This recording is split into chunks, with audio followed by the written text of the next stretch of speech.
Hey Viola Kingdom, I'm James, and recently I was super excited to see that TwoSet Violin released a new video about the viola. It's called We Infiltrate Viola Gang. In it, there's a mafia-style game where they have to pretend to be violists. After each round, one person is voted off, and if they make it to the end, they win the game. Full spoilers starting now. They immediately lost the game. It was so funny. From a violist perspective, the reasons they lost are very clear and pretty simple. So I just like to explain those and review some of the footage. So let's start with the first round where everybody was asked to sight read Paganini Caprice number 5. First up for this round we have Eddie.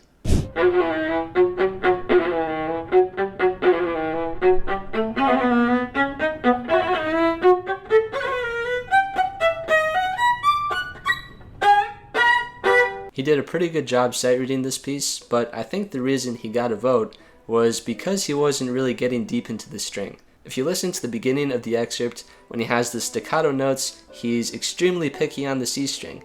You're kind of getting more articulation than pitch. That's not something most violists would be searching for. If you listen to a lot of the other contestants, they're getting a more round sound, even though it is staccato. Staccato only means disconnected, it doesn't necessarily mean super short. I think that's more of a violinistic instinct, which is what everybody was picking up on. Moving on, we have Eddie. He took it extremely slow, he was still struggling with the clef a little bit, and the weird thing about how he played was he actually sped up towards the end, as if he was getting more comfortable.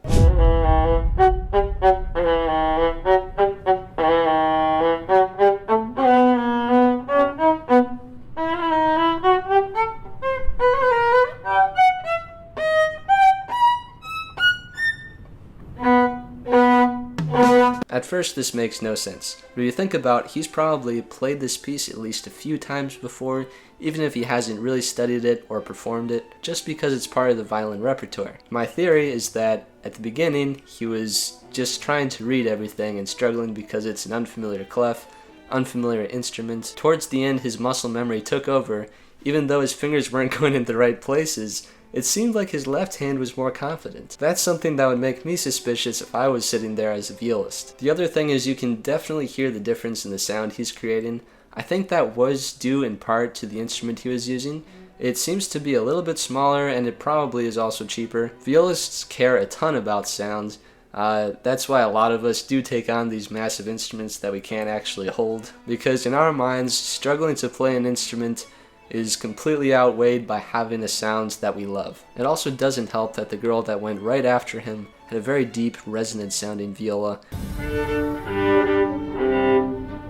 The two compared directly next to each other. Poor Brett was just blown out of the water. So after that, big surprise, Brett gets voted out. Nice job, violists! Let's go on to the second round. Everybody is asked to play their favorite movement of Bach.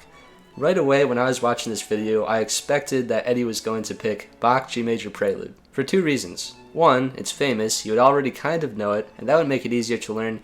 Two, the first page isn't too hard. For most violists here, this was immediately a red flag, because it's such a basic piece. The thing is, violists tend to enjoy being these quirky, different people and musicians with a voice that's usually overlooked, and that tends to steer us away from mainstream things like Bach G Major Prelude. For a violist to say this is their favorite piece, I mean, maybe there are some violists and this is their favorite piece to play. I personally do enjoy playing this Prelude once in a while, but it's nowhere close to being my favorite Bach piece. So immediately, all the violists here were like, Bach G Major Prelude, red flag. And then we get to how he actually played it.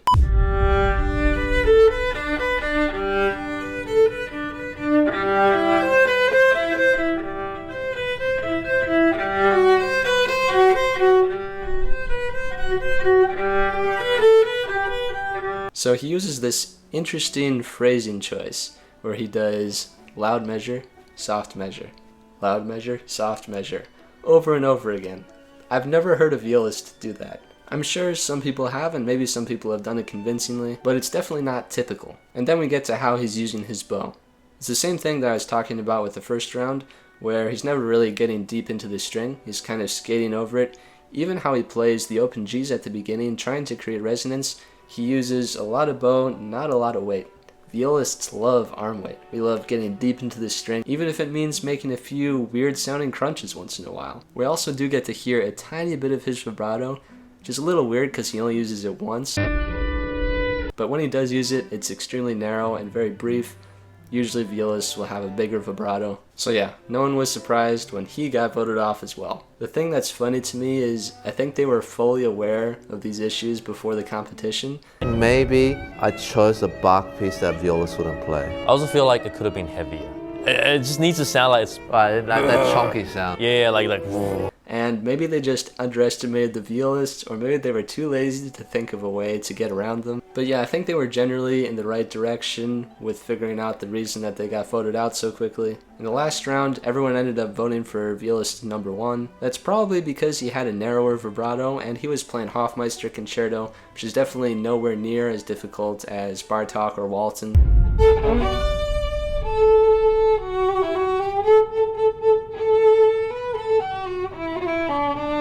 He still was searching for a deeper sound. I think it's just a logical choice because he has the narrower vibrato and he was struggling earlier on with the sight reading, which I don't blame him. Paganini is a wicked piece. Overall, props to TwoSet for being brave enough to take on this challenge and giving some more visibility to violists. It was definitely a cool video idea and it was really fun to see. Also, excellent work to my fellow violists that were in this video on figuring out which violists were actually Brett and Eddie. So I hope you have a better understanding now of how violists think and why it was so clear to them who to vote for in this video. Thanks for watching and goodbye.